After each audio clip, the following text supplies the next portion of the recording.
Hi, Kingston, how are you? Hi, good. Hi, Jiang, how are you? Fine. Okay.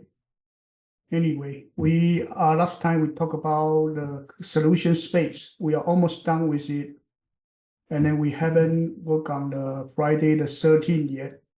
Okay, but we would work on it today, and then what happened is that we are going on to the next chapter is starting to work on the next unit, that is data collection. So the first unit, we work on the object-oriented programming. Second unit, for this useful course, we work on the competitive programming. What is competitive programming? Introduction to competitive programming. Now we will move on to the third part of the course, that is data collection. Data collection can be considered as the introduction to data structure. So, but it's not really data structure. It's just the beginning part of the data structure. Okay. So then this APCSB will be done up to this point. Okay. The library defined the data structure. We call it data collection. Okay. It will be up to there. Now let's go back to review of this programming course. So we get started with learning the language itself. So when you start to learn the language, the first thing we actually have you to learn is, let me change to 48. First step is to learn, let's see, in Chinese, learn the language. Okay, so when you learn the language, we ask you to work on the solo learn to make sure that you know about the grammar, know about everything about what is the language, what is the program structure, those kind of things. That's the first thing that we have you to work on. Okay.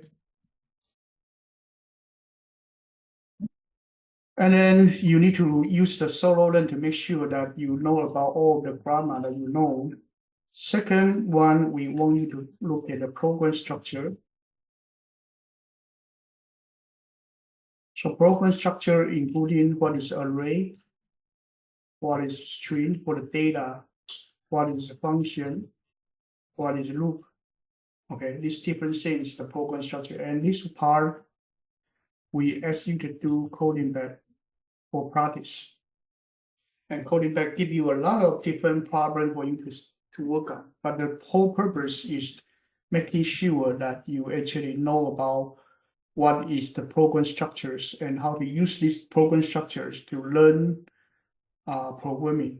Okay, so these two parts, especially up to the level 2, we consider that to be the part of the APCSA. So APCSA basically including this whole thing and these things up to array list, and loop. Okay, but not the whole thing. Something that in coding back actually APCSA doesn't cover. Okay. But what we want to do is our purpose is to introduce you to the computer science. So we are not stop at the program structure only. So after this program structure things is done, we continue to work on the third part, that is problem solving. So problem solving you may involve with programming paradigm.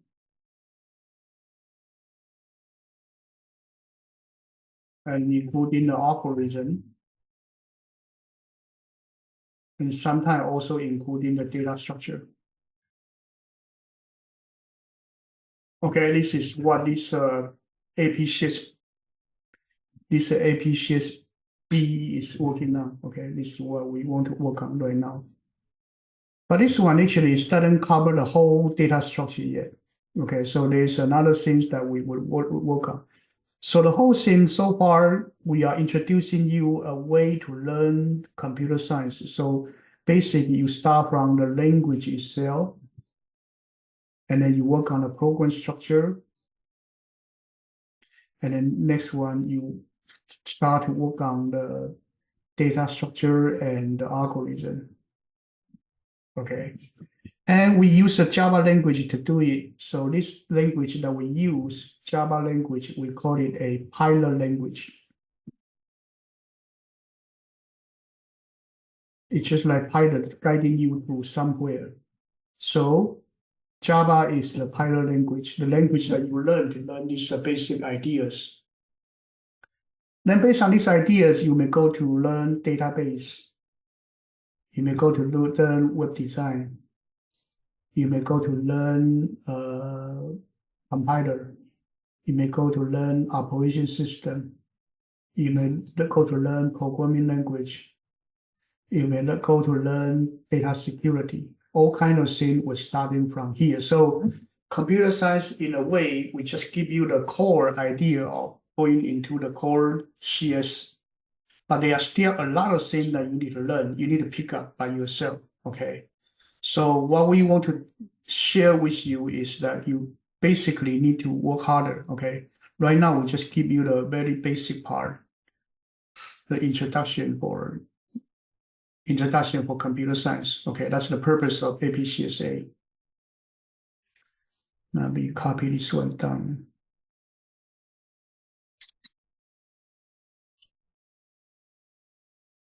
Okay, so that's the purpose of APCSA and APCSB. APCSB, we have you to work on the progress. Now in February, we will start to have you to work on the review course of the APCSA. So basically, you need to take the AP exam. So number 4, we are going to do AP exam review. That will start from February 28th. Okay, we'll start from that day.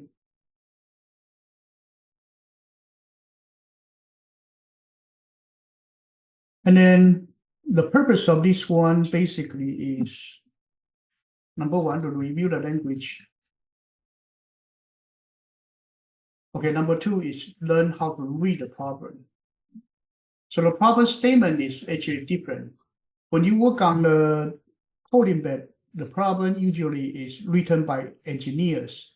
So the problem statement usually is talking about what is the program structure and what is the data you want to have, those kind of problems.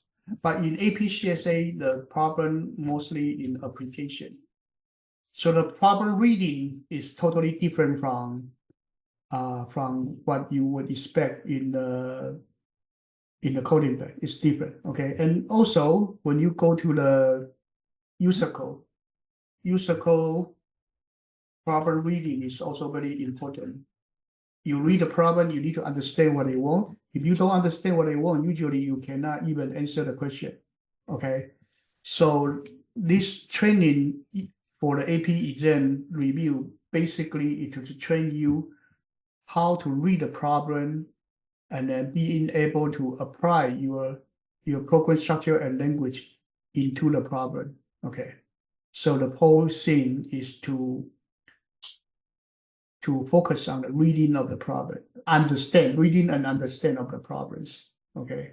That's the whole purpose. And we are going to start that pretty soon. And then you need to start to review the problem set and also return a lot of homework. Okay. Any questions so far?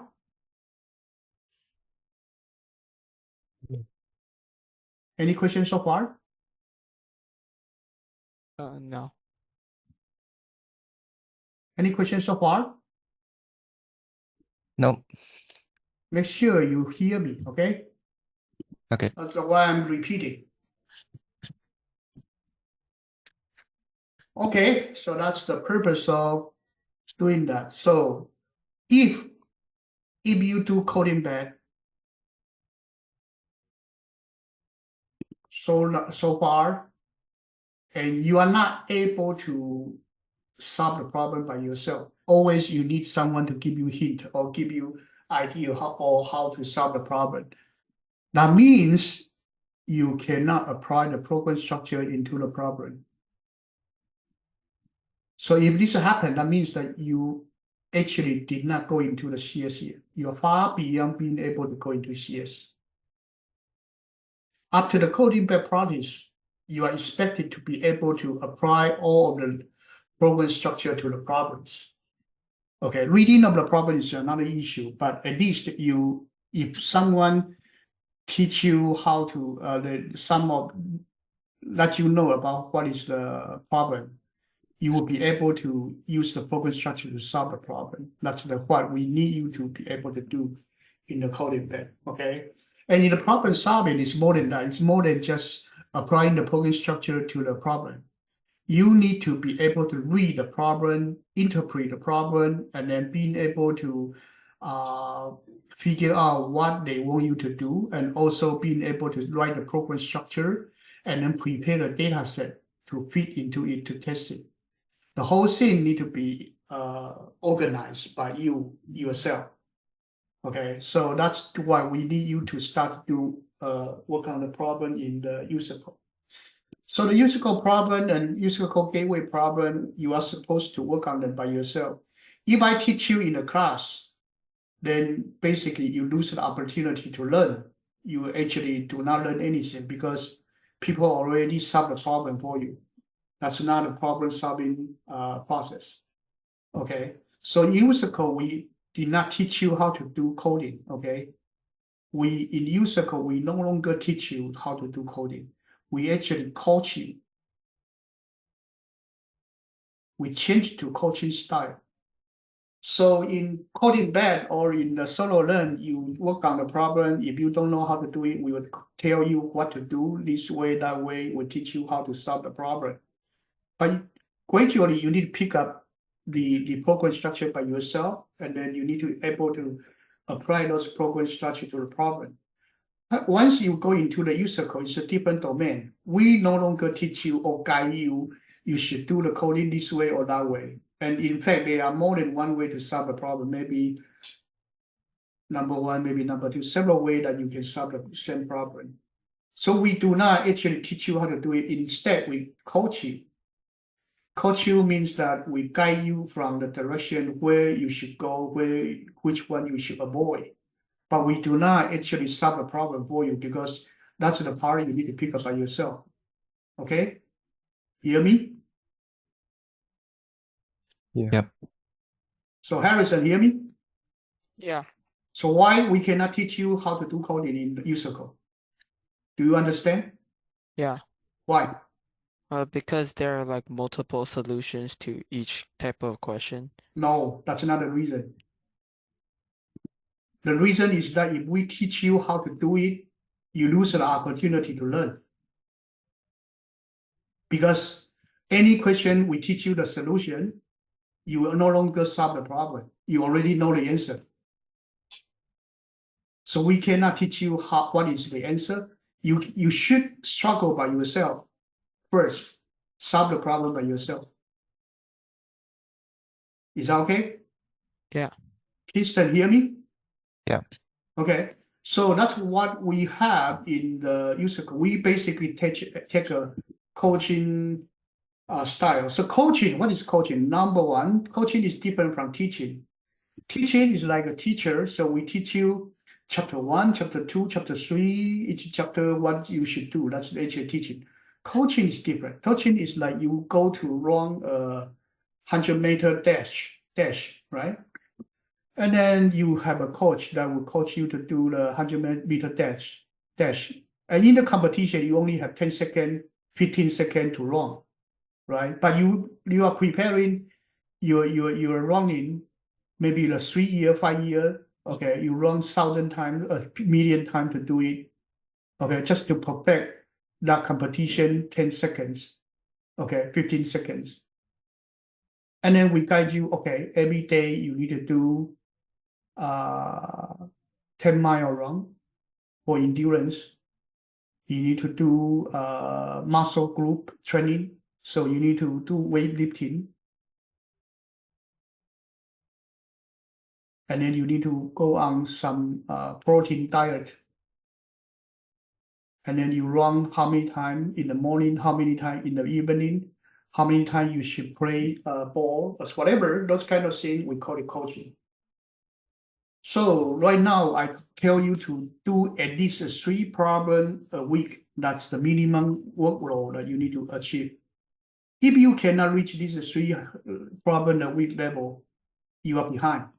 You are behind being able to compete in the user code. Okay? Is that okay? Yep. So you Yeah. need to set up your own training schedule.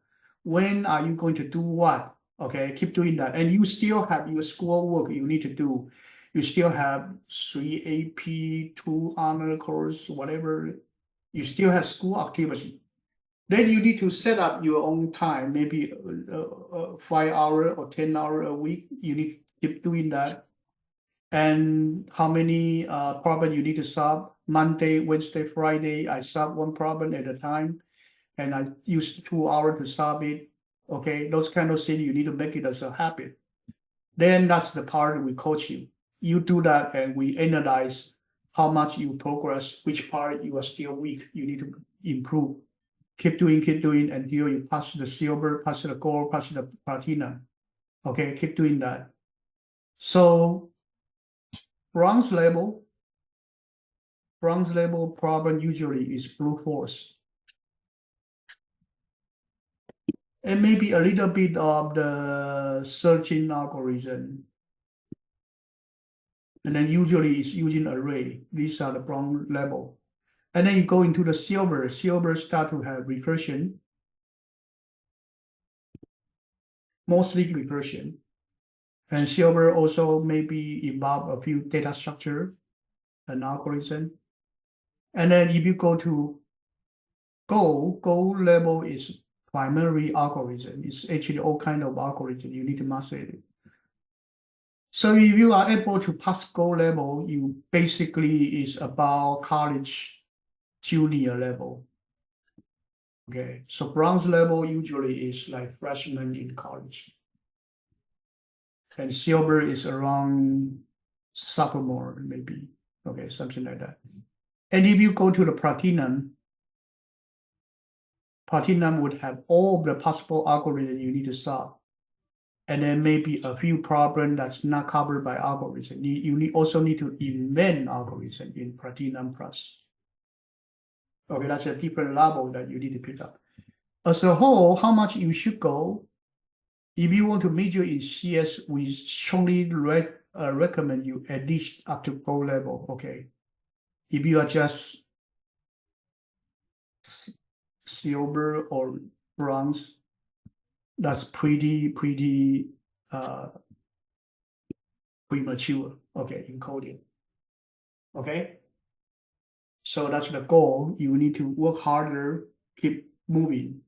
Do you need to go to the IOI in order to be able to master computer science? No, you don't need that. Okay, and actually, maybe it's a waste of time, because usually you go too high in competition, you lose you focus too much on one domain, and you lose your opportunity to learn other knowledge.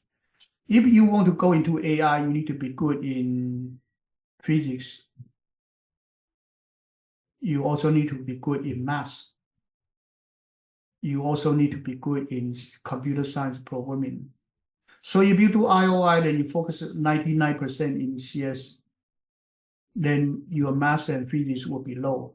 So how to balance it is your own question. Okay, you got to try to be able to do as much as possible in here if you want to go into AI. Okay, so if you want to go into AI, you compete in user 4, USA, PHO, and user code, USA, CO, and also Amy. Okay, I think you should do all of them. Okay, not just one domain. One domain is not enough to go into AI. Okay. Okay, that's what I would like to talk about in where we are, and also what you can do in the summer. Okay. Now let's go back to these slides.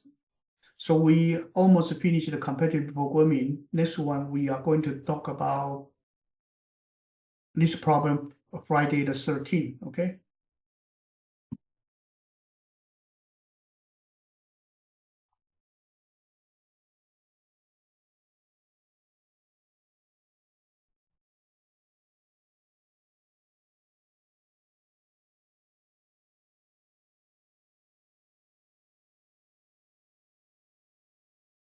we talk about this user code gateway.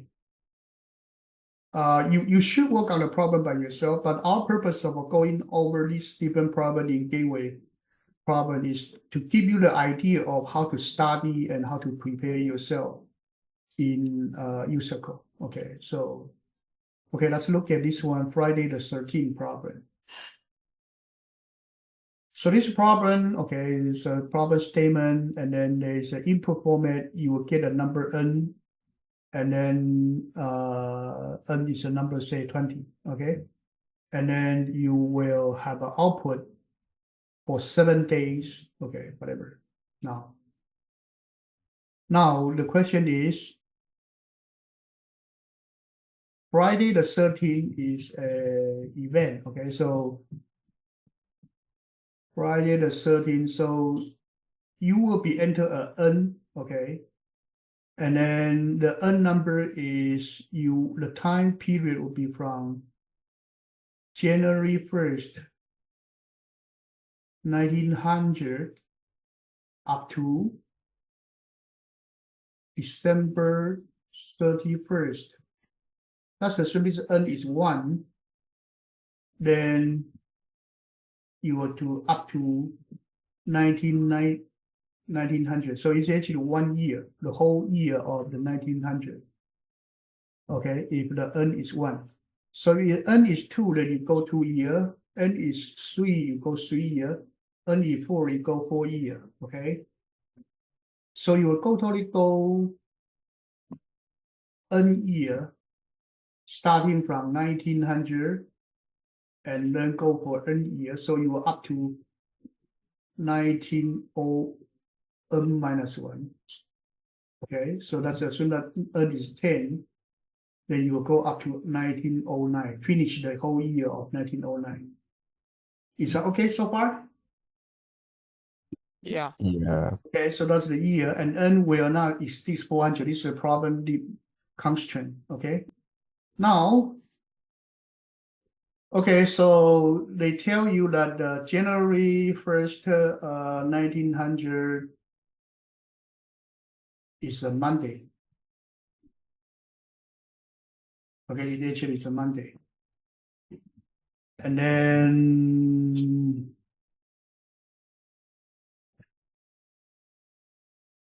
February 28 may have 29th, okay, depending on the year, okay. And then there's a leap year you need to consider, okay. And do not use the built-in function to do it, okay. And now, the question is that you go to the n year from 1900 to 1900 or n minus 1, okay, not many years. And you need to calculate 7 space needed for the number of time that 13 fall on Saturday, Sunday, Monday, Tuesday to Friday. So this one 36 is a Saturday, and then Sunday, okay, whatever. So why starting with this 13, starting with the Saturday? That's because they already told you that 0101 1900 it actually is a Monday. Is a Monday. So 0113 1900 should plus 12. Plus 12, this one should be 13. Okay, so 0 is a Sunday. 1, 2, 3, 4, 5, 6. So 13 modular 7, you get 6. So this day actually is a Saturday. So this one 36 actually is Saturday is actually the January 13, 1900's day. Is that okay so far? Yeah. Keep that in mind, okay? Keep this in mind. Now we are going to solve the problem, okay? So given the idea that we will do this one, this problem is a AHA problem. And this AHA problem, we used to have the transaction base, right? Transaction base, you work on each bank transaction who add money, who lose money. Okay. So this one is another ad hoc problem. This one called chronicle problem. Means that you have a timeline, and then every month you change the day, every month you change the day, and you collect so many days. You do the simulation over the time from the starting day to the end of the year that you need to work on. You work on them, and then you actually determine what day it is on the 13th. Okay, on the 13th. Now let's actually work on the problem. The problem itself is not really hard, but whether you pick up a good algorithm to solve it is a key question. And then chronicle problem usually considered to be easy because you just need to run down the time and then do counting. Okay, do counting. It's not really that hard. So this one, chapter A, we do not have anything on chapter A yet. So I'm going to create another one, this one called chapter 7B, okay? Let me create a new project. Let's call it chapter 7B because we don't want to mess up with the chapter 8 material. This chapter 7 is on the searching space. So I'm going to open the chapter 7. I'm going to copy something from the previous problems. Not this one. This one don't have that.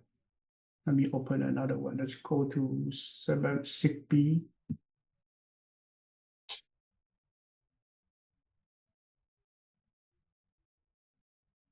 Okay, 6B had this marathon problem. Let me copy from this marathon problem.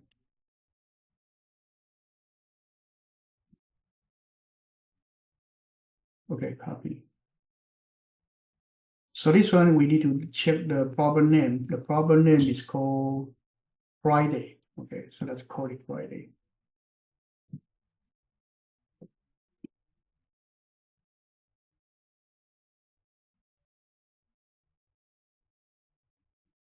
So this one, there are 4 locations after you copy the code. There are 4 locations you need to change. One is here, you change this to Friday. The class name, change to Friday, that's 2. And then the input and output.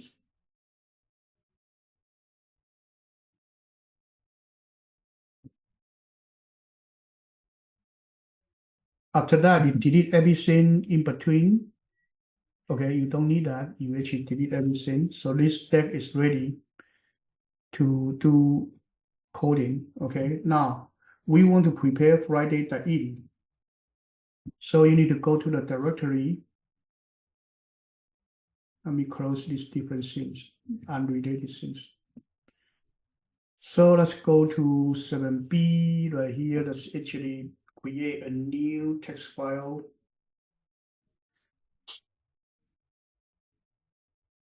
So this text file, whatever name, it doesn't matter. Let's open it. I'm sorry, I should open with Notepad++.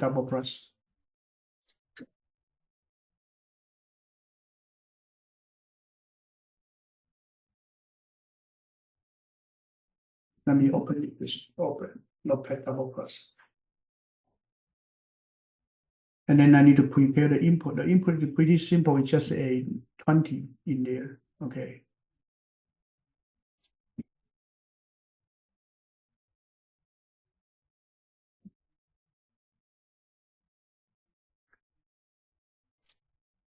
Okay, so this one we just pass that 20 in, and then let's actually save as.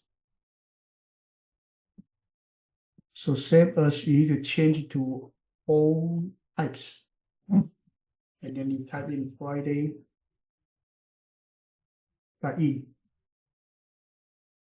Okay, we prepare the input file. Okay, now let's close everything. Let's actually right now, let's just do one thing. I want to make sure that our Friday program is okay. So let's do integer n equals input and next int system.out.line. making sure this N work.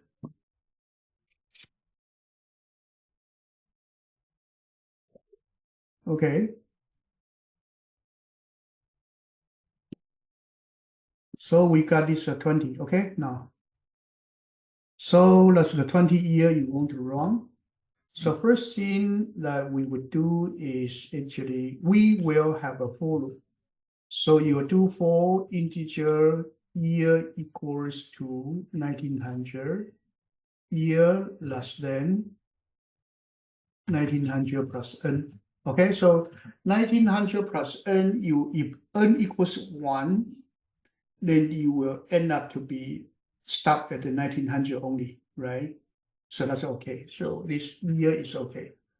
You use the year structure like this is okay. That's the year that you have, each year you will have, okay? Now, you want to get started to know about the day. So let's do the day. So the day, initially, we will set it to be 0. 0 means Saturday.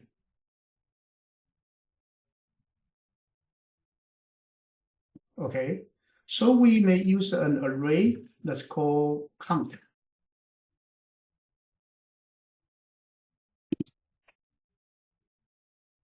So count totally have 7 counter. This 7 counter would have 0 for Saturday because the 13 of the January 13 that we talked about it already. 1 is Sunday. So eventually you just print out this array, following that order should be fine. Okay, so whatever, keep doing that, okay? This one just tell you how many count there are there. And the first is this one Saturday is actually for the January 13, 1900. That is actually a Saturday. Okay. Now you actually go through every year, and then you also need to go to the months. So here you do for integer m equals 1, okay, and then m less than equal 12. M increase, okay, this is the months that you go through every month, okay, 1, 2, 3, 4, 5 up to the 12, okay. Okay, that's the months. You can also do 0 to 11, okay. If you don't like the 1 to 12, 0 to 11 is also okay. But you need to remember what day it is, okay? Now you also need to actually know about actually the days in the month.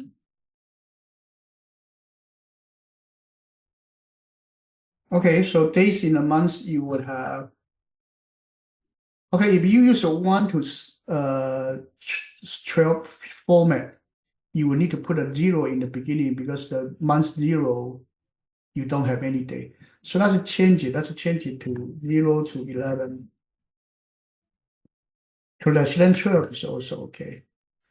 Now then your day month 0 should be your January, so 31 day, and then 28 day, and then 31 day, April 30 day, May 31 day, June 30 day,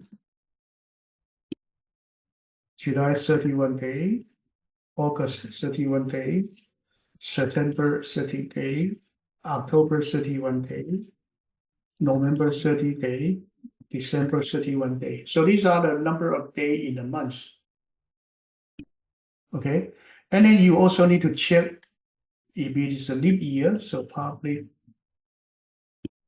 static Boolean is leap year. Okay. Even a year, checking it is leap year or not. Okay. Right here, we actually know this one quite well. So take modulo by 400 equals 0, or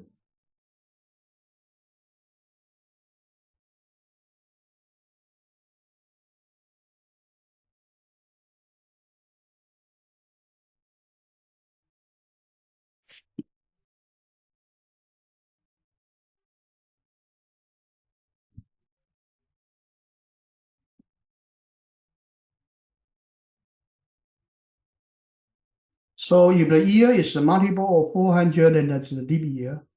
Or if it is a multiple of 100, then it's not a leap year. But if it is a multiple of 4 and not a multiple of 100, then it's also a leap year. Okay, so this is leap year count.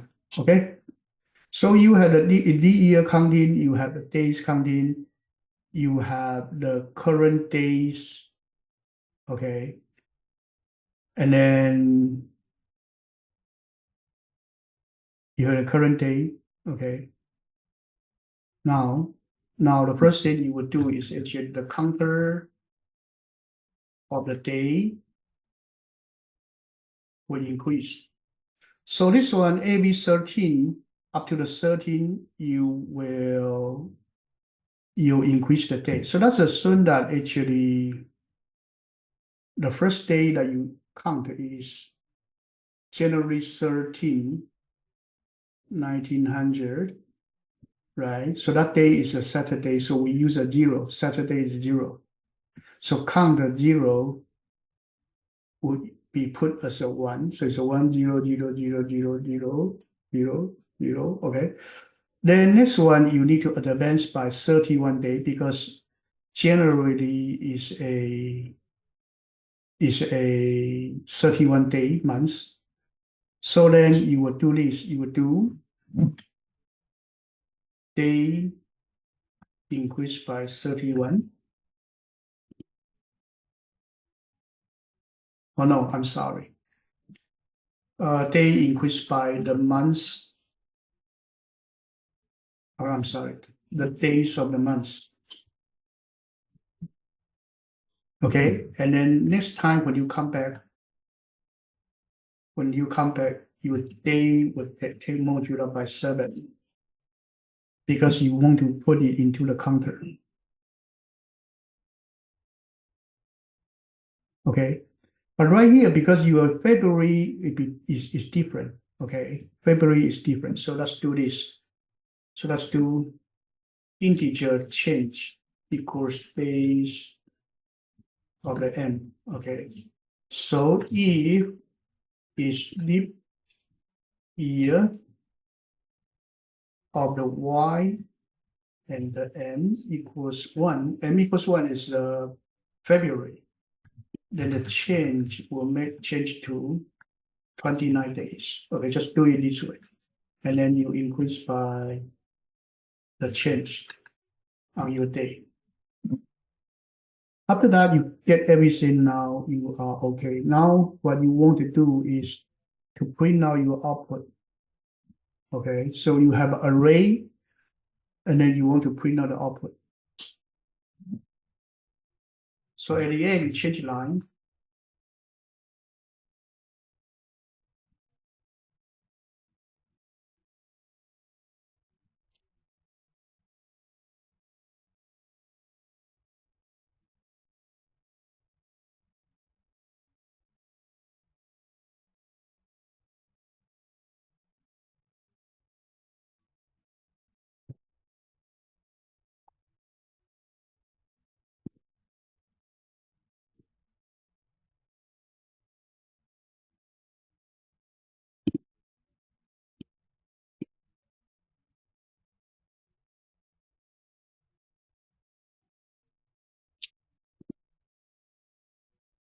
Put a space before the counter. So this one we teach you already. We have 7 numbers need to print now. So it's a B, C, D, E, F. So the first one, you may print it by yourself. The next one would be space number, space number, space number. That's the rest of them. And then once we're done with everything, we do change line. Okay, that's it.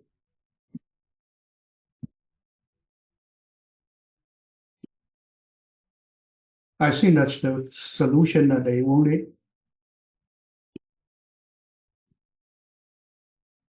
Okay, 30, everything okay. Now, since everything okay, we are going to delete the system that. So this one is supposed to be a very simple problem. Okay, try it if you haven't. Now we will submit it.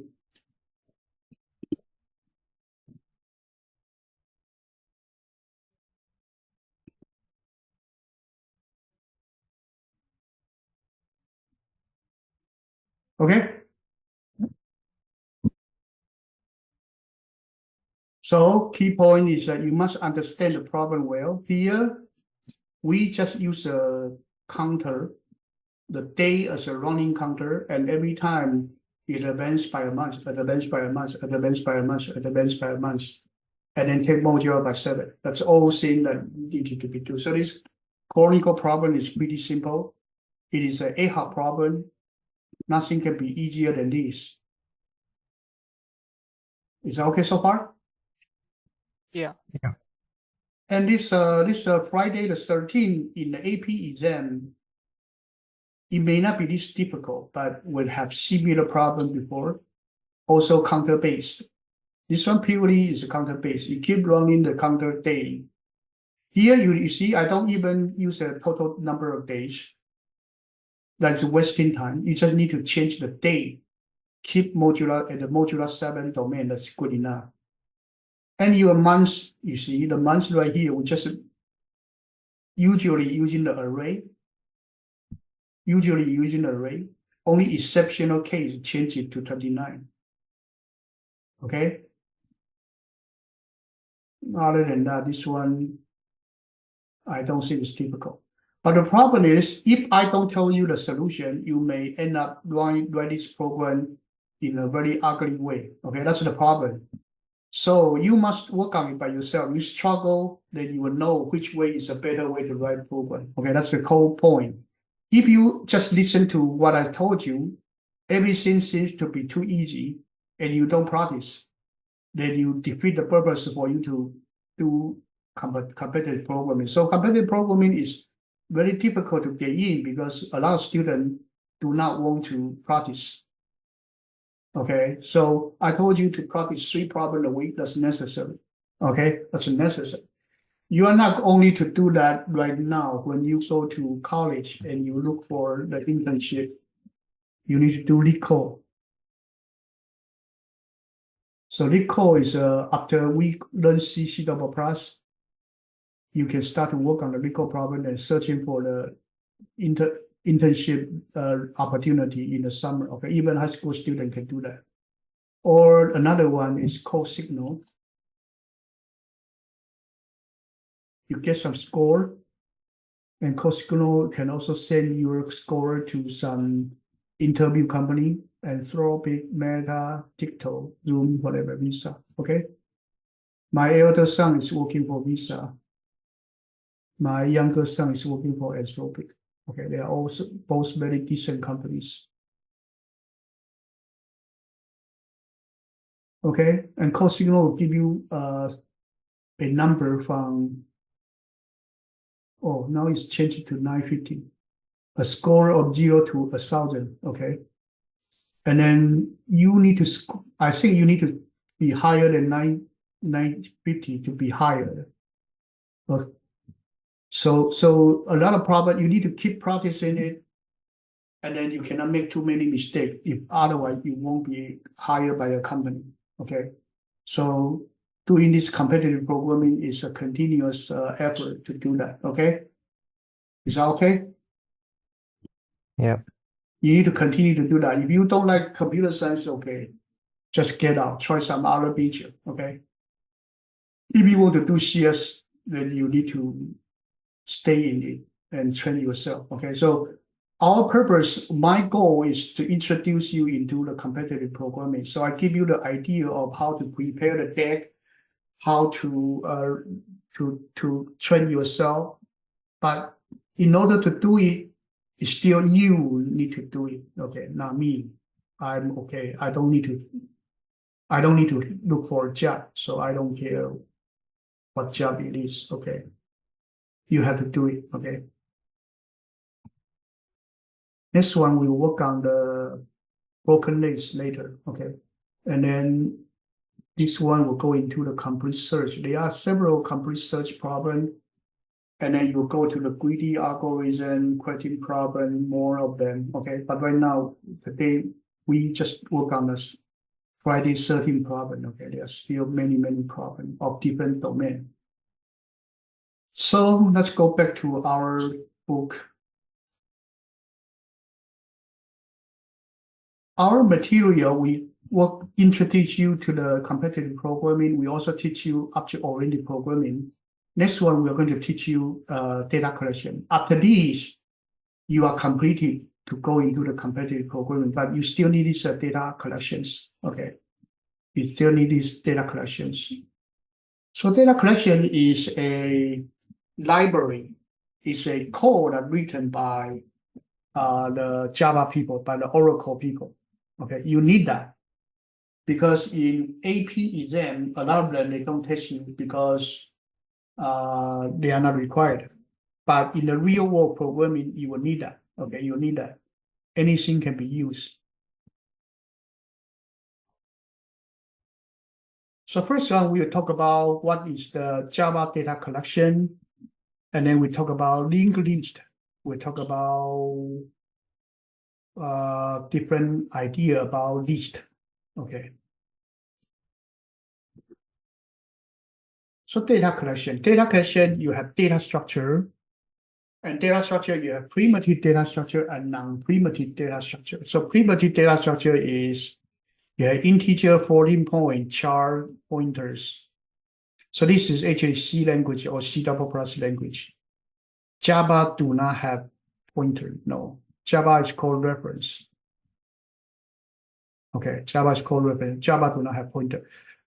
C++ have both reference and pointer. So in the summer, June, starting from June, we teach C++. Let me know if you still are interested to learn C++. In June, we'll start C++. And C language will teach for 8 weeks. C language. We don't want to talk too long, but basically go over the language, making sure you understand what is C language. And then after that, we'll go into C++ 1, 2, 3, up to data structure and algorithm. So right now, Java, we do not cover a lot of data structure, but in C++, we'll cover more. Because one of the reasons we cannot do it too much for the data structure is C language, C++ language has the pointer, but Java doesn't have.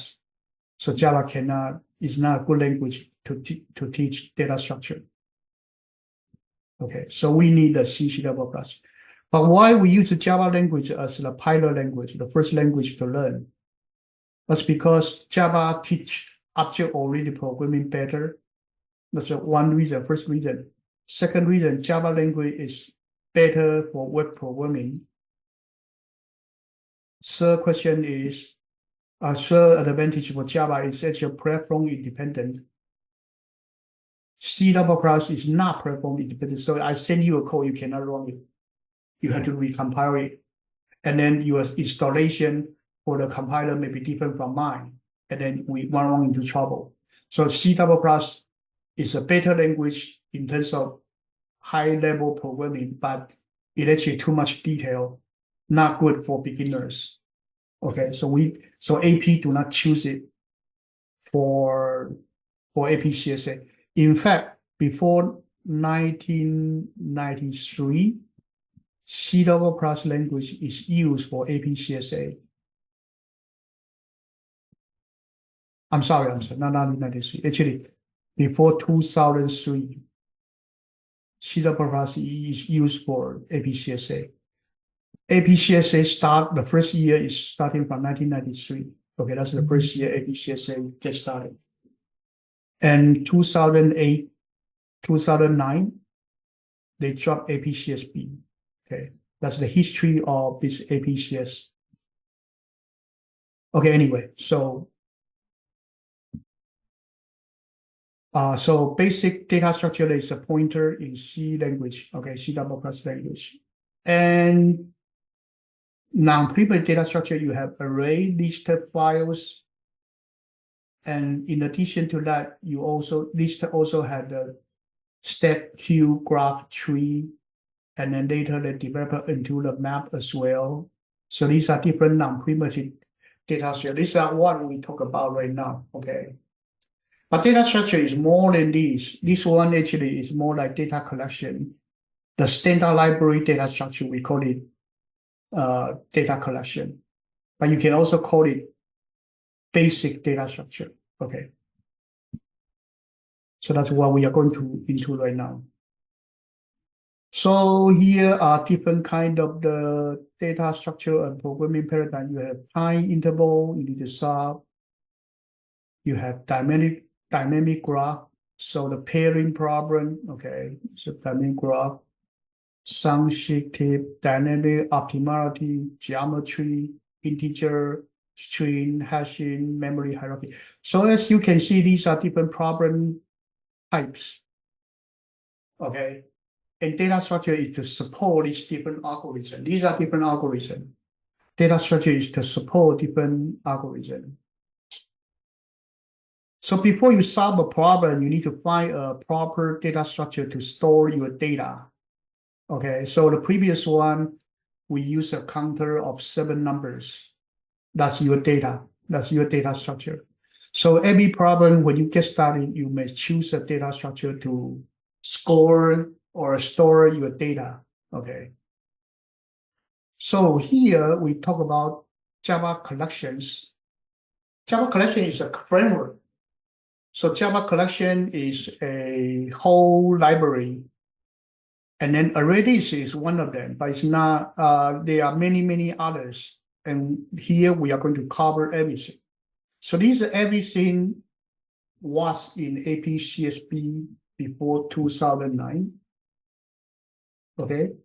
They do have this course to cover this whole library things, but now they are away. Okay. No longer teach them, but we will teach them. Okay. We'll teach them. So in this chapter, we'll focus on, we will talk about the whole unit will be on list, stack, queue, set, map. But this chapter will be focused more on the one-dimensional ones. Okay. The chapter 1, we would focus on one-dimensional ones. So the whole framework is like here you have collection. Okay. When you hear collection, collection is a interface. Okay, and then there's another package called collection with S. Okay, the relationship of this collection and collection S is similar to array and array S. So Harrison, what does array S do?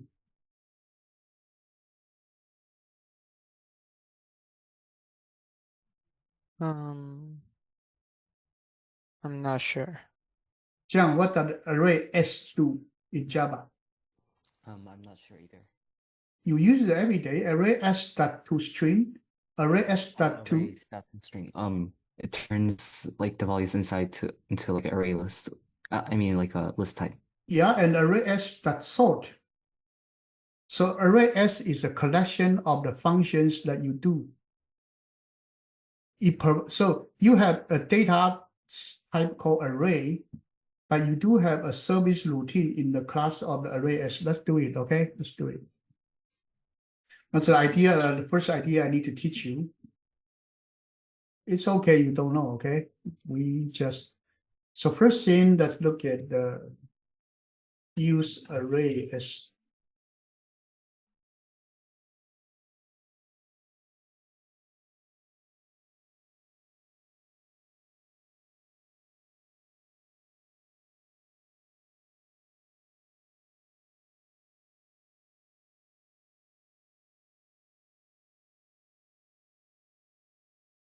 So we do have an array of 1, 2, 3, 4, 5.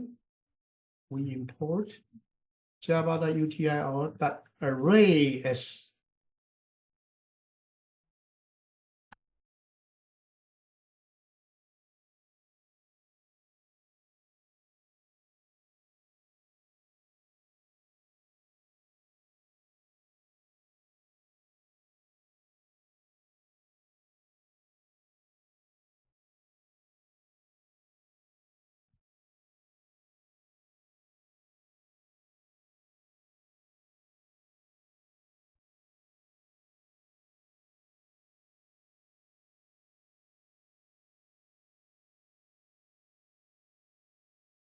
Okay, so array S two-string function providing the service routine of two-string to convert this one to string.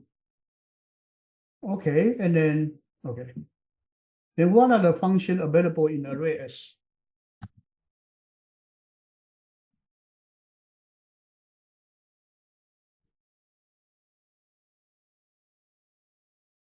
So you search through array S in the internet, you will see that there is a binary search function.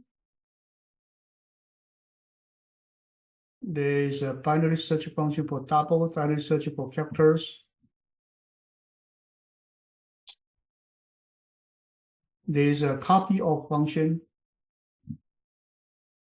So I think this one we covered it before. Okay.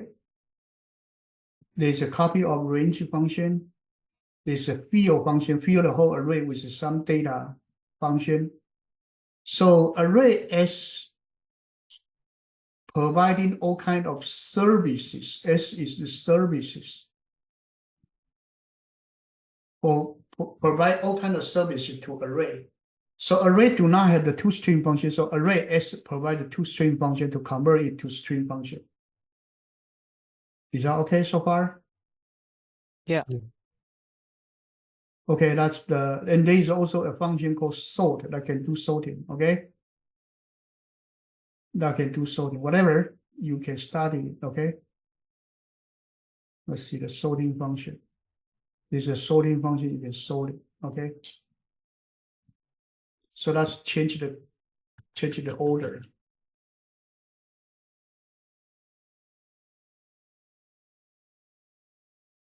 And let's do sorting.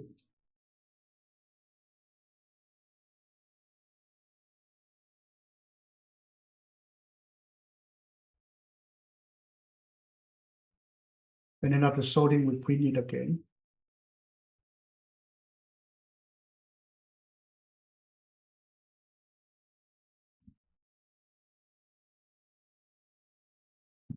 Okay, let's go.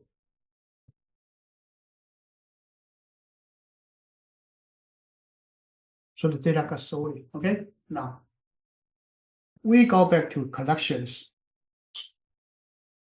So array S is the service routine for array. Now collection is the whole interface. So collection has a set, has a list, has a queue, has a DQ, has a tree set, has a vector, has a link hash array, whatever, all kind of things. So the service routine is put into the collections S. This one provides a service to it. Let's do it.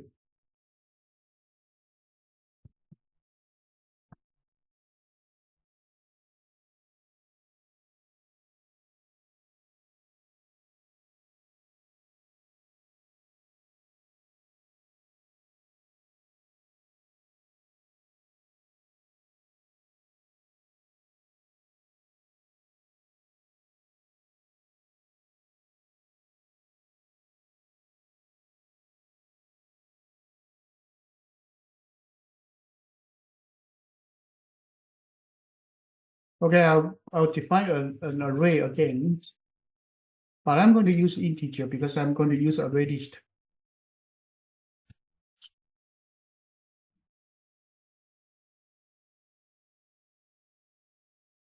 Now, I create an array list.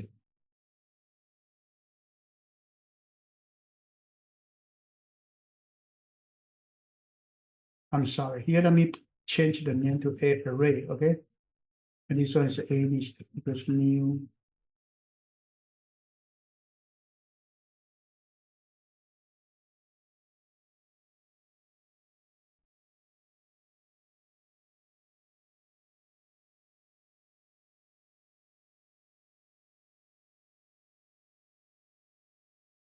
So here you also need to erase.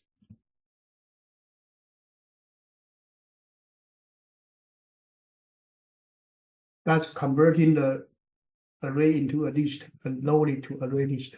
Okay.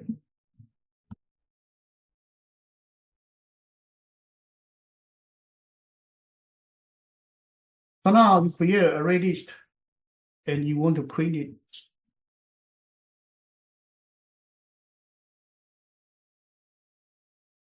Okay. So it's 31452.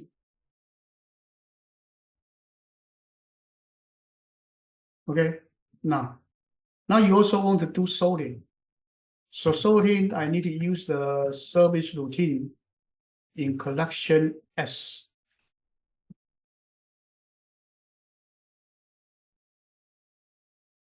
Then you provide service to the A list. So collection S is the service routine to collection. Collection itself is a interface. Is that okay? So far? Yeah. And then you do sorting. So again, if you are interested to know about what function I may have, I think collections also has the so-called binary search, those kind of things. So look at Java collections. You search internet, they will give you all kind of selection functions.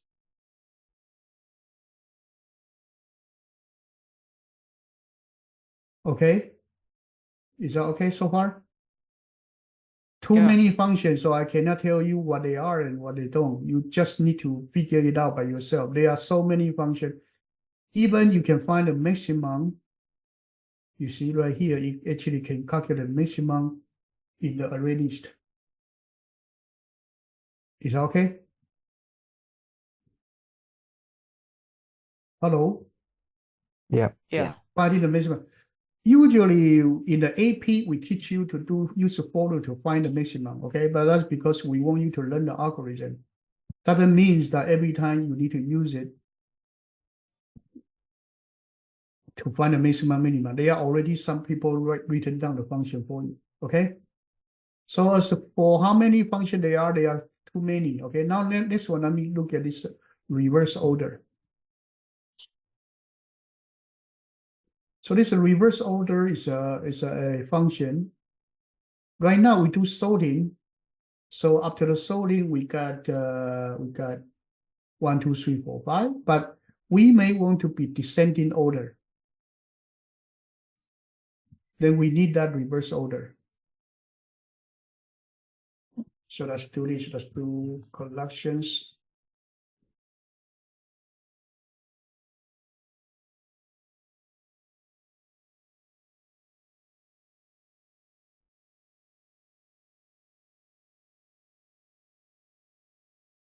Right here, you put in collections as it's a class, but reverse order. Reverse order is a function.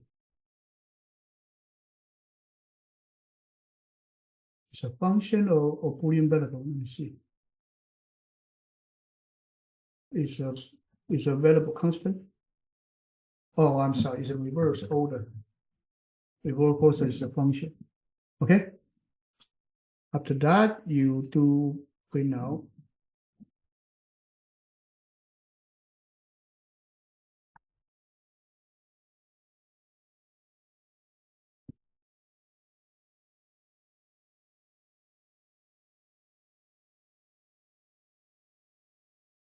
Okay.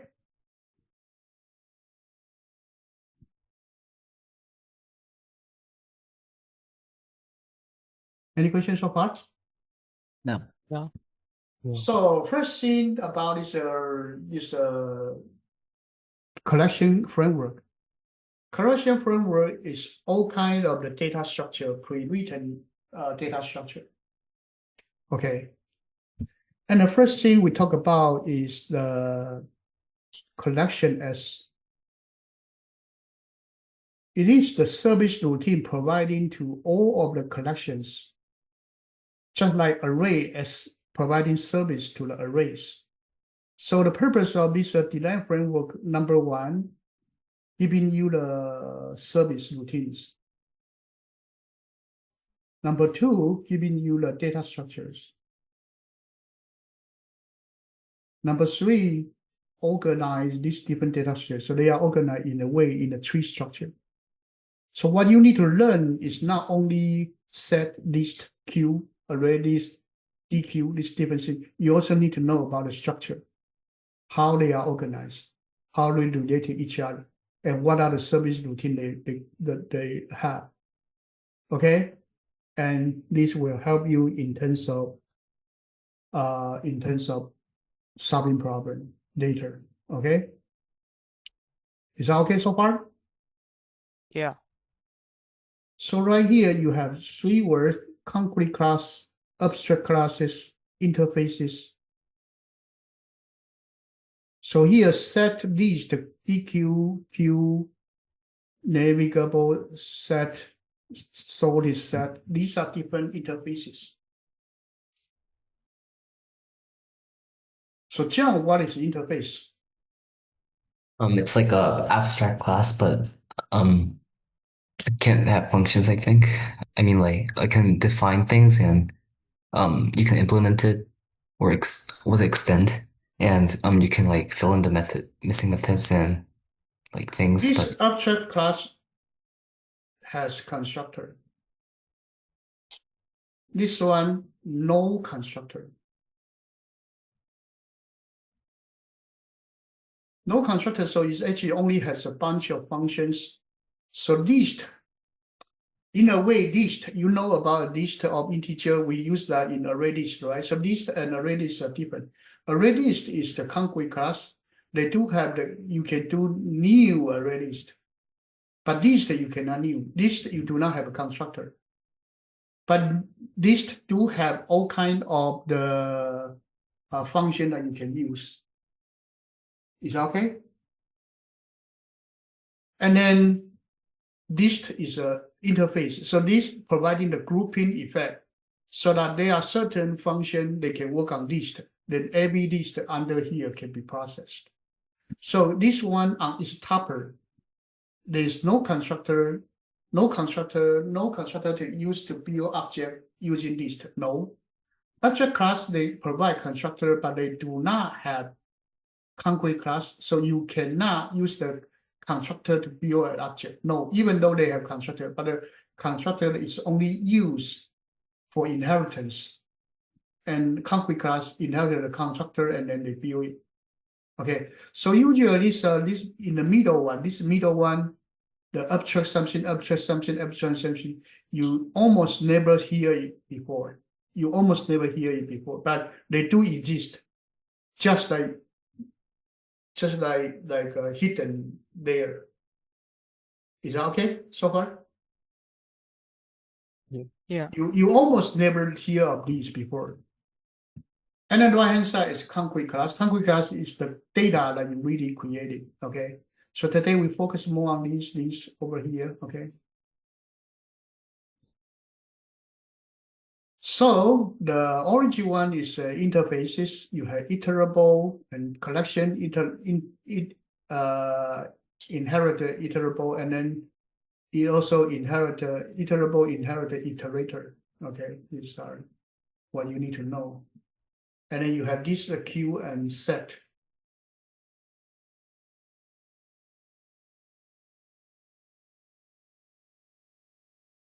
So Kingston, what's the difference between this queue and set?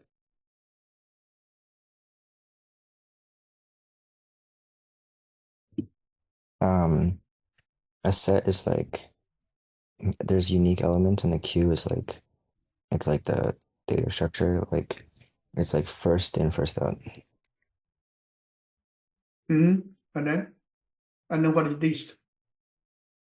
List is just like this is just like array list. It's all like it's just a collection of items, like a list. Okay. Queue is like another type of list, which is like So set is no duplication. Okay.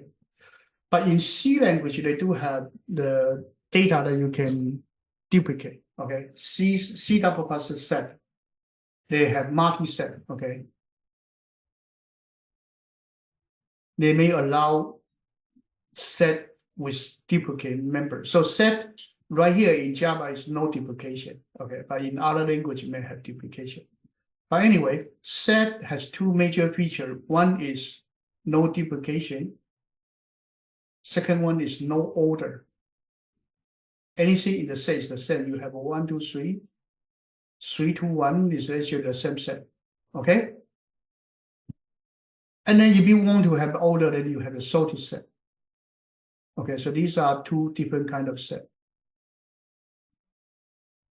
Queue is usually is like buffer. So first in, first out. Who come in first, they will come out first. So this one usually is the waiting line is a queue. Okay. List is one by one followed by another. That's called a list. Okay.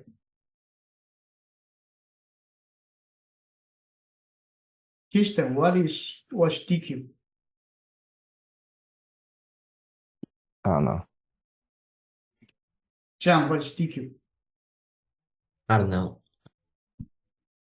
DQ, you have to be careful. The DE is double-ended queue. Double-ended means that you have a queue. You can push this way, pop this way. You can push this way, pop this way. So basically you can go this way and this way out, this in, this out. Two head, two tail. Either side can be head, can be tail. This kind of data structure, we call it double-ended queue, DQ. Queue is one-ended. You push in this way, pop in the other way. Is that okay so far? When would you use a DQ? DQ can use for queue, yes. DQ can dominate DQ, yeah. Wait, but why would you need a double-ended queue? Sometimes you need to add the data this way out, and this way in, this way out. Okay. Okay, for example, this way in, this way out. For example, if you are waiting in the register for the restaurant, you first in, first out, right? You actually register. But there may be a certain way that you actually may give the coupon for those people to get out of the queue. So you prefer the one that to the end to get out first. You know what I'm saying? Oh, okay. There may be some situation that you need that. So just remember that DQ is actually there. Okay. Anyway. So this is Java. Okay, Java is the queue, DQ, list, set, sorted set. JavaScript.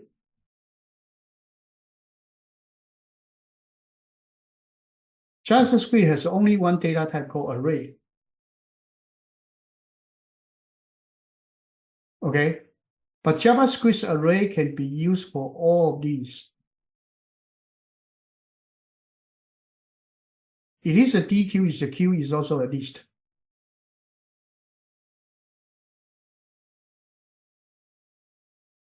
Okay, because in JavaScript in the beginning, they are supposed to be a scripting language. Scripting language is processed on the Google Chrome processor. So they are not supposed to be a big language. They're supposed to be a simple, easy language. So they don't have too many libraries like Java. So they use only one data structure called array. And that array actually have all of the feature in here. Is that okay so far? Yeah. Hello? So in JavaScript, you never heard of the word set. You never heard of the word DQ or queue. They don't need that. It's just an array, okay? Anyway, that's the interfaces. So interfaces, you do not really create a DQ. In fact, when you create a DQ, you are creating an array DQ. Array DQ is a DQ made of array. Array list is a list made of array. linked list is the list made of linked nodes. Okay, vector is Java 2 and older. And why is a vector? Vector because when Java started in 1995. So when they have a Java 1, Java 2, they think that, oh, we need a vector like a C double plus. So vector is a C double plus data structure. If you know C double plus, nobody use a array list. Everyone is using vector. Is that okay so far? Yeah. Yeah. And array list and vector, they are slightly different. We can almost not tell the differences. But nowadays, you can say that vector already obsolete. Not a lot of people using it. But people only use the vector for stack purpose. Stack is first in, last out. It's different from queue. Queue is first in, last out. First in, first out. Okay. Key stack is different. Now there's only another difference. This blue one is actually a class, is a concrete class. As I say, in between there's also a layer of the abstract classes. In the middle, there are actually a layer of abstract classes. But these actually, because it's hidden, so we never mention it. So that chart a little bit modified to this one. They do have interfaces and classes. Classes are subject classes. You create data structure. You do new. You will use this blue one. Okay, you need to use this blue one to new it. Any questions so far? No. Okay, so this is collection. So you need to know everything, but today we more focus on array list, linked list. Okay.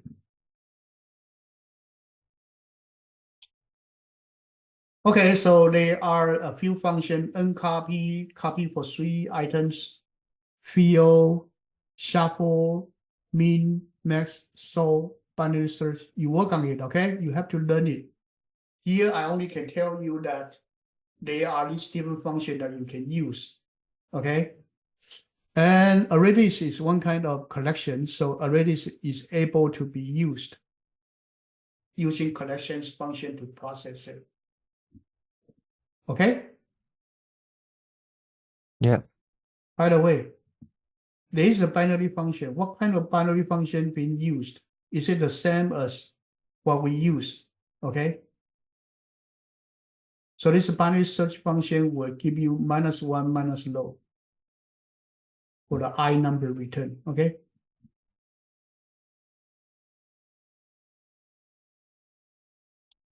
So this interface is a group of the linked data. They are vector, linked list, and array list. Okay, and linked list have this different function.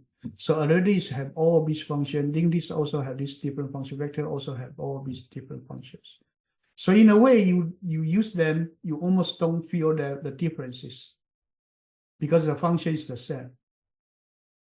Okay, so there's a difference between array list and linked list. Because this is made of array, this is made of linked node. What is the difference between linked node and the array list? This one for Jiang, what is the difference between linked node and array list? Wait, what do you mean a dig node in a array list? So what is the difference between array list and linked list? I'll like list. It's the way that they store data, I heard. Yeah. I heard that linked list, all the datas are linked together in like different memory addresses, like instead of a consecutive thing. Okay. I'm not sure though. So array list is made of array, so it's just like array. You do insert, delete, whatever. Okay, you need to use the algorithm. We teach you before already. Now today let's look at the linked list. Okay, linked list. We cannot tell you the whole linked list, but the linked list you need to know about the idea is like this. Okay, you have the data, you have the next node.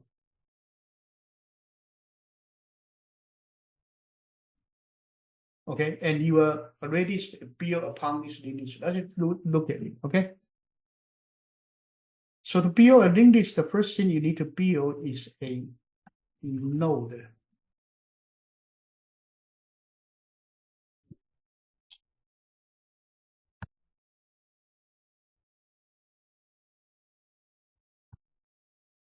Now this node, since you are actually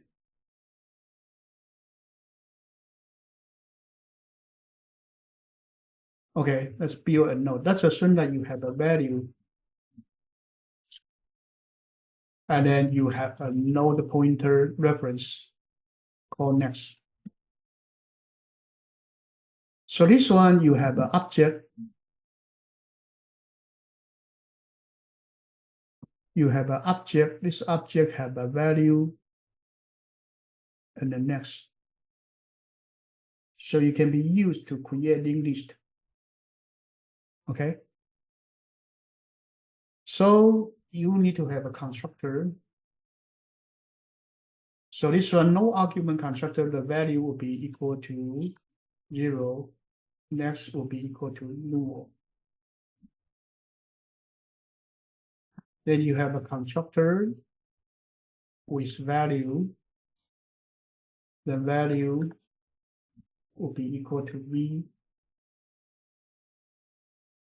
Next was null.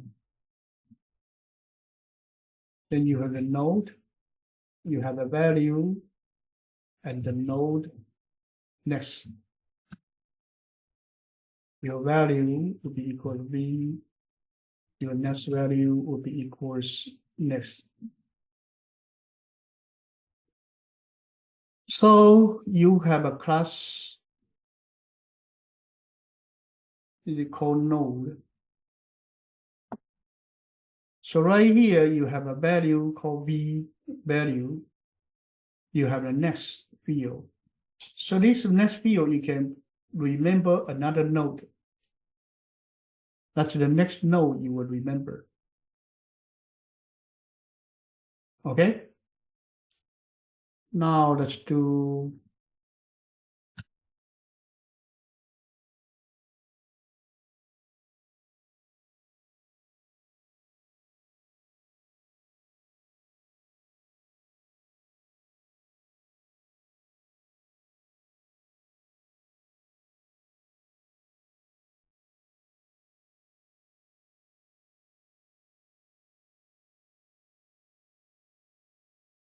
okay, for toString, we will use a bracket with the value for it. Okay, so this is a node. Let's finish the node. So node is like that. Now we are going to build a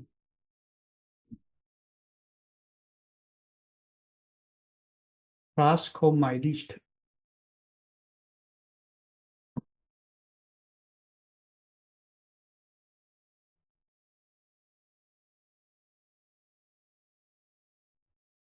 So myList would have a value of the size. And then you have a node equals new node called head. Okay, and myList. MyList is constructor, you create a list for you, okay? And when you create it, then you will have a head equals new size equals 0. Okay, if you have an empty constructor. Now you may have public add integer value.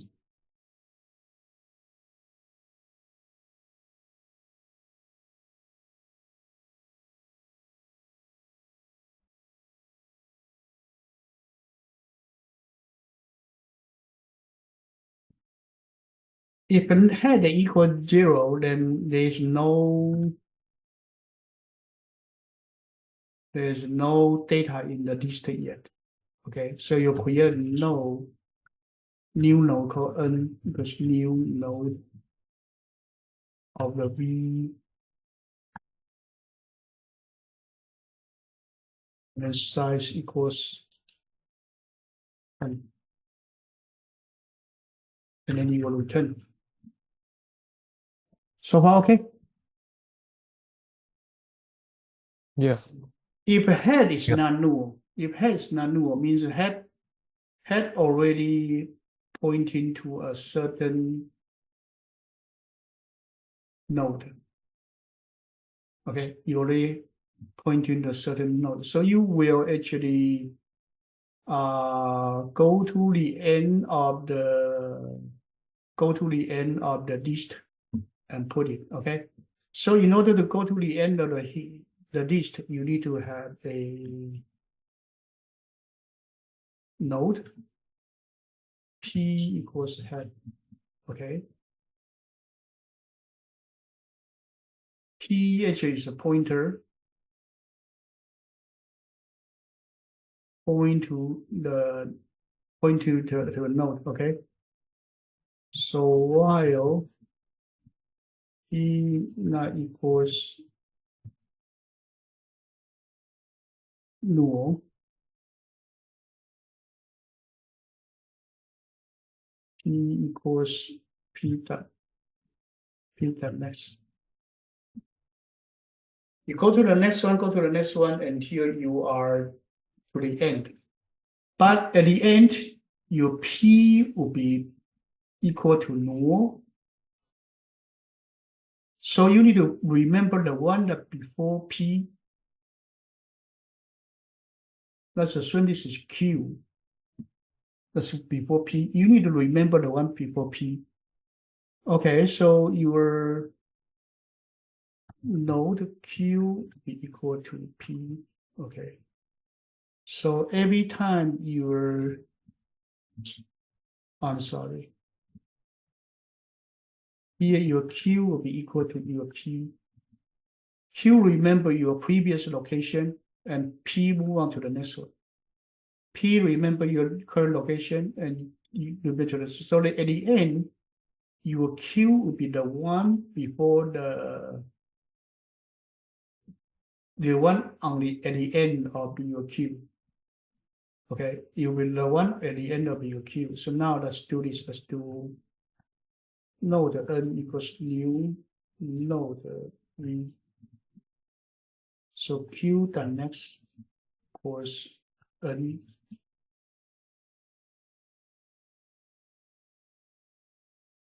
size increase.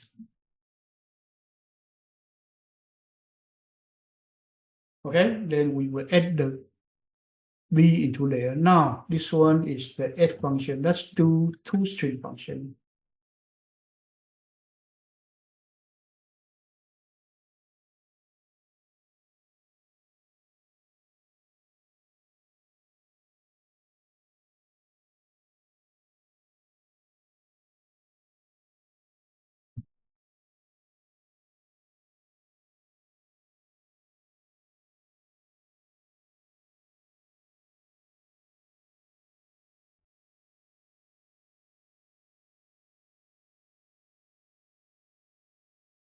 I'm going to change it. Okay, I'm going to change the double arrow. You're going to into the data, so let's do node p equals head while, and you also need to have boolean first equals true, where p not equals null, p go to p the next. Okay, and then r plus if first r plus equal to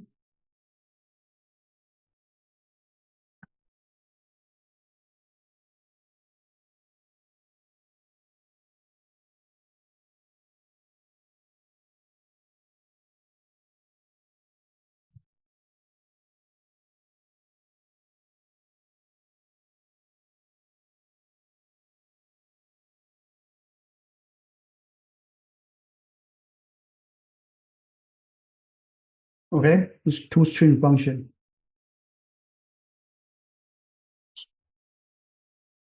So this one is using the node function, node class to build a list, my own linked list. Okay. Now let's test it.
Hmm?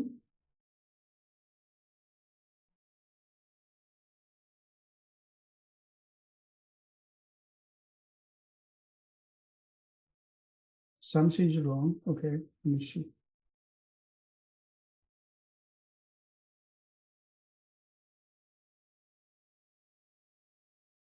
Let me look at the it, okay?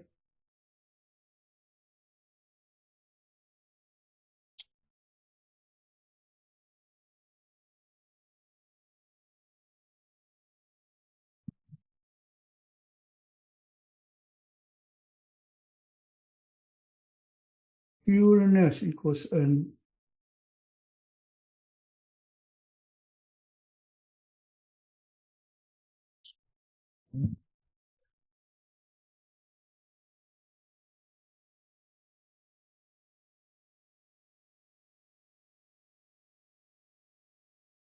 Okay, here I made a mistake. After creating this one, your head need to be n, okay? Because your head is no longer null. Let me try one more time, okay?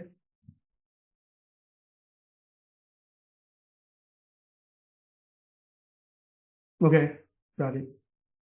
But if print now 1, 2, 3, something's wrong. Let me see, still wrong. This one, I forget to turn the first off.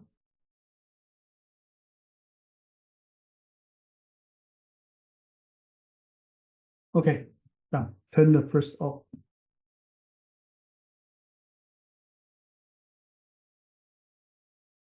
Got it? Now review it. The node is actually a class with integer and the node called next. So this node actually is a reference variable. It doesn't mean it's another node. It just says it's a reference. It's just like a pointer. You can point to the next node. Is that okay so far? Yeah. Can you create a node? Put a 3 over here and it refer to itself. Is that okay?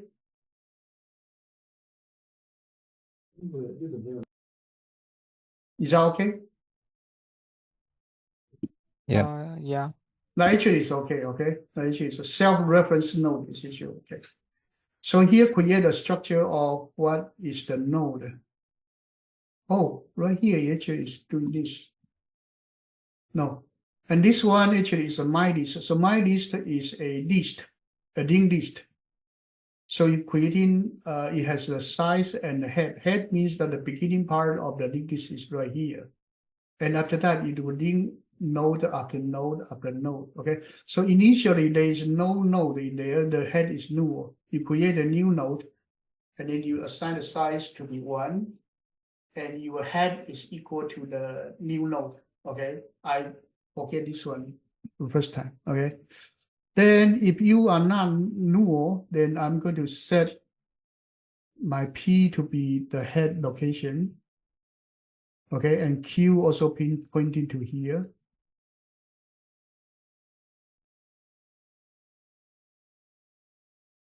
After that, every time my P advances to the new value, my Q remaining here, and then my P moving to here, my Q go to here, and then my P go to null, and my Q remain to the last one. So this last one is the one that I found to add the new node in.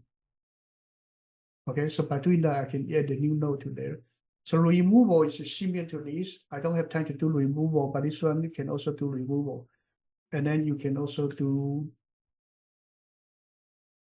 public, okay, integer size.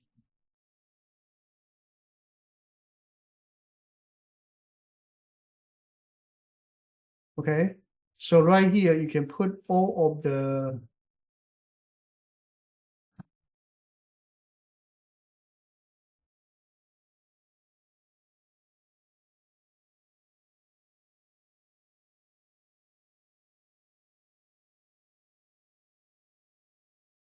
so this the interface has many functions, and one of the functions is called size, one is called add, there's another called remove, and there's another called index of. You should write everything to support your linked list. Then it's a complete linked list class design. Is that okay so far? Is that okay so Yeah. far? Yeah. That's the purpose of learning linked list, okay? That's the purpose of learning linked list. So by doing that, you can see that the linked list is one by one. You still can put an array 1, 2, 3, 4 there. Now, comparing this with an array 1, 2, 3.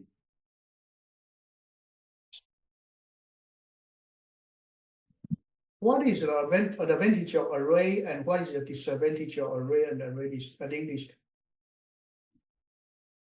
This one for Steven. What's the advantage for having the linked list? I think it's more like organized overall and Organize the same, array also can organize the data.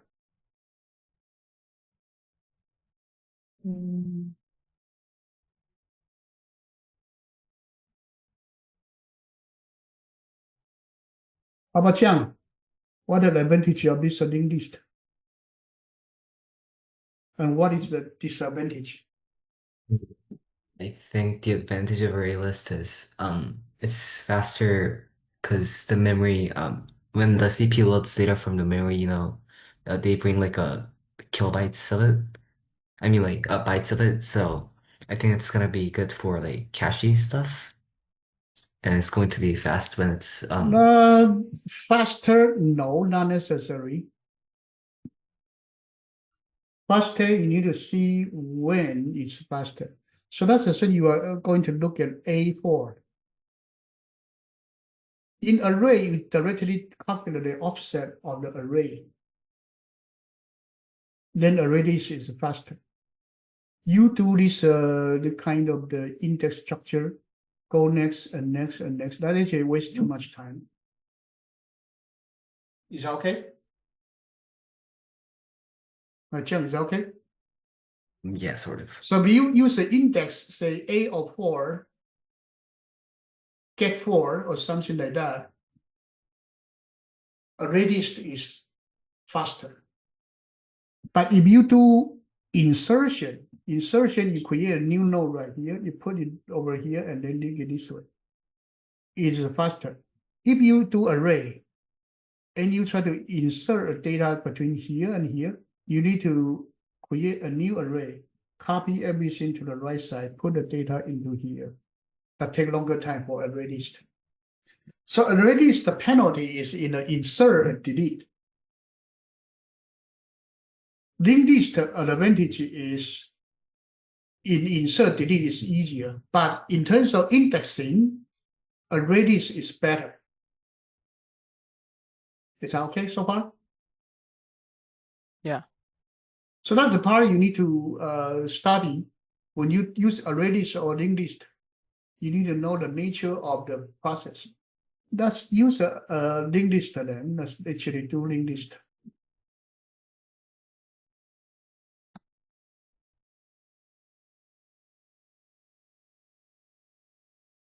So this is a linked list. Actually, we are using linked list just like array list.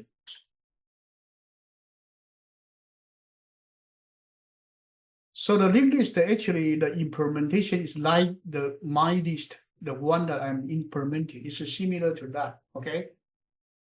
But when you use it, there's no such a thing, so many things that you need to remember.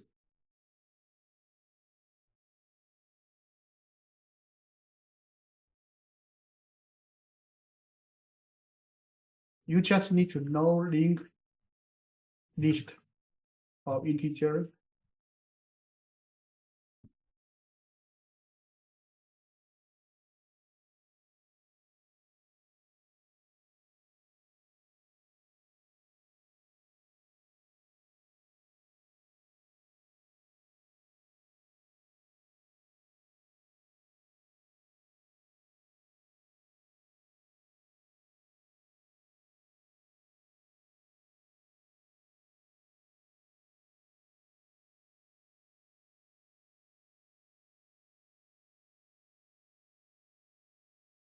The way you use it from the behavioral point of view, no difference from array list. It's exactly the same as array list. Is that okay so far?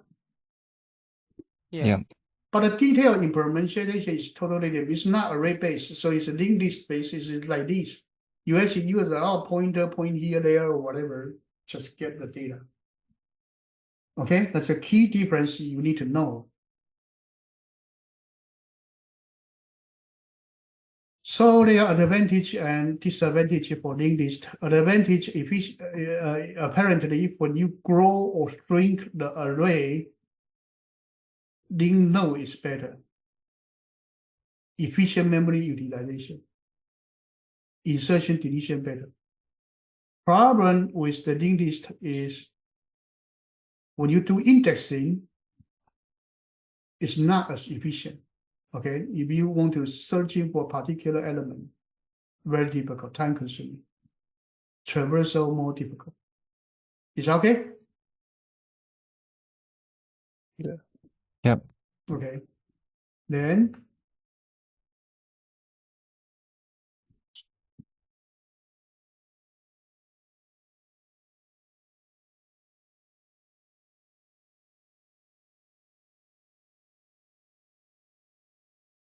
Then there are all kind of different kind of the linked list. The single linked list. Single linked list is the one I showed you. One link with the next one, links with the next one. Okay, that's single linked list. If the last one link back to the first one, we call it circular linked list. Is that okay? Yeah. If you have two link, so you have a next link, you also have a previous link. So previous link, you can go to the previous one. Then it's a double linked list. And if you go back to the end, that's called circular double linked list. Is that okay?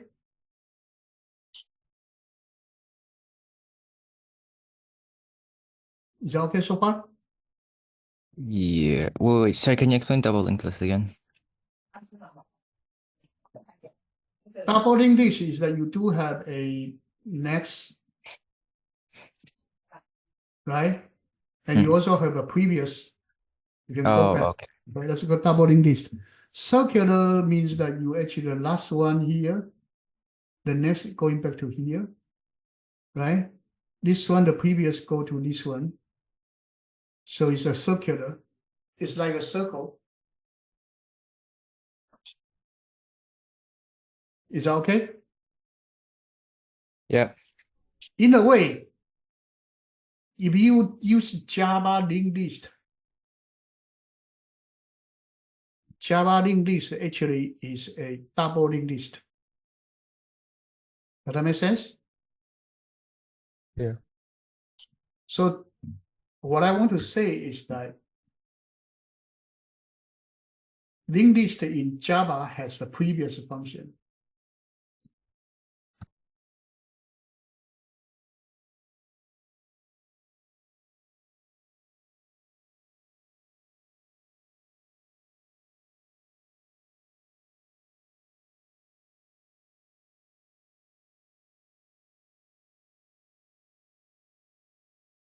Okay, so linked list do have the previous function in Java. So you look at the Oracle. Here you have the add all, add first, clone, descending content, last index of, first index of, pull, push, remove, whatever. They do have they can do go back to the first one. Okay, so they are implemented by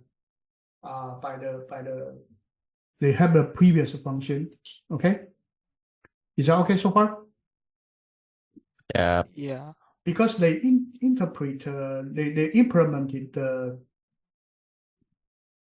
Java list iterator. So iterator has many kinds, and all of the linked list, array list do implement this iterator. This iterator has a next. It also has a previous function. Is that okay so far? So that what I want to say is that the linked list that in Java language is a double linked list. Okay, it's a double linked list. That's what you need to know. We don't have time to build all for a function like insert, delete, whatever, all the function for linked list. You will take the whole day to do it. Okay, but you can try.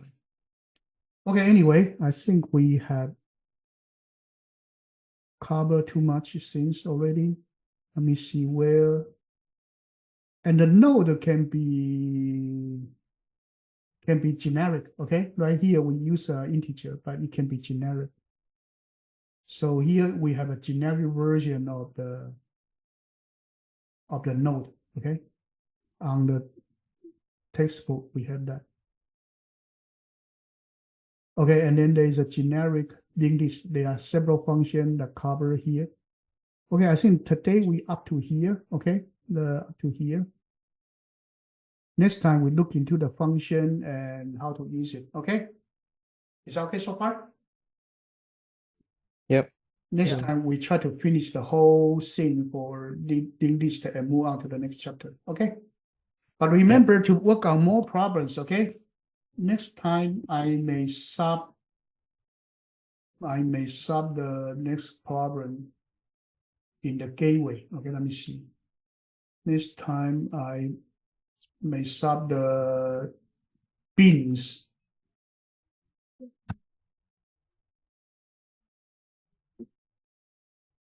You will take about half a year to finish the whole user code gateway. Okay, chapter 1. You need chapter 1 to go book before bronze, before silver level. Okay, so next week we will go to the broken necklace. Okay, and then we will move on to the complete search problems. Okay, tons of complete search problems, and then greedy algorithms. Okay, we will do that one by one. There's a lot of problems we need to solve. Okay, and you need to try to practice yourself as well. It takes time. Be patient, but still need to do it week by week. Okay. Any questions so far? No. No. And then starting from February, we'll go back to the APCSA to wrap up the course, make sure you got a high score. And then in summer, if you're still interested, we'll get started for CC level class. Okay? Good night and bye-bye. Thank Yeah. you. But thank you. Thanks.